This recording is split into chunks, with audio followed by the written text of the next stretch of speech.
Halo, Assalamualaikum warahmatullahi wabarakatuh. Perkenalkan, nama saya Atin Fauzia, biasa dipanggil Atin, mahasiswa Psikologi UN Sunan Kalijaga semester 5 dengan NIM 221070101050. Di sini saya akan mempresentasikan hasil riset saya untuk UTS mata kuliah parenting dengan materi prophetic parenting. Jadi teman-teman kita akan membahas dulu mengenai prophetic parenting. Prophetic parenting intinya adalah pola asuh yang didasarkan pada cara Rasulullah mendidik anaknya, mendidik keluarganya, dan mendidik sahabatnya. Tentunya ini disandarkan pada Al-Quran dan As-Sunnah. Jadi dari jurnal yang saya temukan, ada 7 metode prophetic parenting.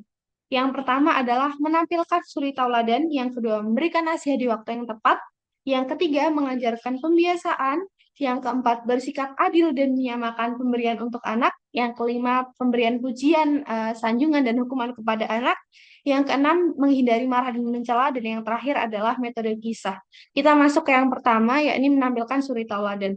Rasulullah, teman-teman, memerintahkan orang tua untuk menjadi suri tauladan yang baik untuk anaknya. Kenapa sih? Karena anak ini adalah pengamat yang baik gitu. Kemudian anak ini juga akan meniru orang tuanya atau orang-orang terdekatnya. Jadi orang tua itu harus menampilkan suri tauladan yang baik kepada anaknya. Kalau teman-teman tahu dalam video di YouTube gitu ada video yang menampilkan ketika orang tua ngerokok maka anak ikut ngerokok, tapi ketika orang tua berkata baik maka anak berkata baik. Kalau dalam teori psikologi ada teori modeling dari Albert Bandura.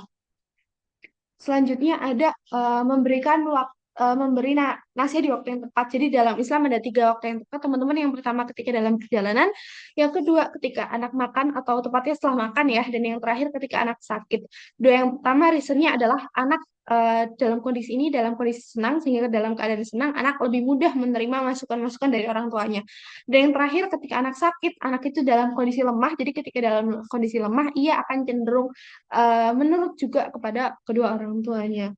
Dan yang ketiga adalah pembiasaan. Jadi anak diajarkan untuk melakukan kebiasaan-kebiasaan yang baik sehingga ketika dewasa pun dia akan melakukan hal-hal yang baik pula dan tinggal melanjutkan apa-apa yang sudah dijadikan kebiasaan oleh orang tuanya.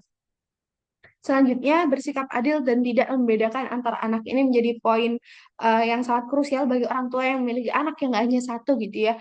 Kita harus kembali kepada hadis dari riwayat Bukhari Muslim mengatakan bahwa bertakwa kepada Allah dan bersikap adillah terhadap anak-anakmu. Jadi orang tua itu harus bersikap adil khususnya dalam pemberian kasih sayang kepada anak-anaknya. Nggak boleh yang namanya membeda-bedakan anak. Kemudian ada metode pujian, sanjungan, dan hukuman. Kalau dalam psikologi, metode ini ada reinforcement atau penguatan dan punishment dari Skinner. Jadi pujian dan sanjungan ini dijadikan alat untuk reinforcement ketika anak melakukan hal-hal yang baik sehingga diharapkan ketika ada stimulus yang sama anak akan melakukan itu lagi, melakukan hal baik lagi. Pun hukuman dalam Islam itu bukan dijadikan sebagai hal-hal yang menghukum anak, bikin anak malu atau bikin anak marah kepada orang tuanya, enggak. Jadi dalam Islam tujuannya adalah untuk anak biar cerdas dan tidak melakukan hal itu lagi. Jadi teman-teman bisa baca di PPT ini ada 3 syarat utama orang tua boleh memberikan hukuman kepada anak. Yang pertama, nggak boleh pukul sebelum usia 10 tahun. Kalaupun udah 10 tahun boleh pukul, tapi tidak boleh lebih dari 3 pukulan. Dan yang terakhir, anak harus diberikan kesempatan untuk bertaubat. Gitu. Kemudian yang selanjutnya adalah menghindari marah dan mencela. Dari hadis riwayat Tirmizi dan Ahmad mengatakan seorang mukmin bukanlah seorang yang suka mencela, suka melaknat, berkata keji dan berkata kotor. Jadi ketika kita merasakan kita adalah muslim, kita nggak boleh melakukan hal-hal yang mencela, suka melaknat, berkata kasar dan berkata kotor.